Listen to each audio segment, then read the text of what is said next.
The songs of Innocence, more than the songs of experience even, stand totally on their own in the whole gamut of poetry ever written. And that's because with William Blake, you've got one on his own. And with the songs of Innocence, you've got William Blake at one of his extremes, actually his most important extreme. He was a mystic, right in the middle of the Enlightenment taking hold. And people generally were trying to explain things through the mind. And William Blake wasn't like that at all. He wrote not from here, but very much from the soul.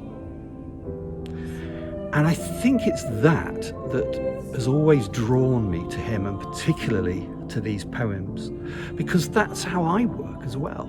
And I think in the Songs of Innocence, he is handing to mankind eternal truth. And the closer you get to the sort of truth William Blake was and is getting to, the simpler everything becomes. And so these settings of 9 of the Songs of Innocence aim to be true to William Blake's texts. They aim to enhance his texts. I didn't want them to be a cappella. I needed another sonority to embrace the singers, but nothing too complex.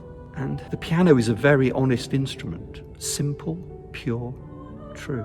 I always knew that these settings had to be sung by the right choir, and I have the right choir in the same stream and James Jordan. And I know a lot of the preparation behind these recordings. It's been to do with the interpretation of the text, and above all else, recreating, enhancing, supporting, showing homage to this incredibly pure, honest, innocent world that Blake created with his Songs of Innocence.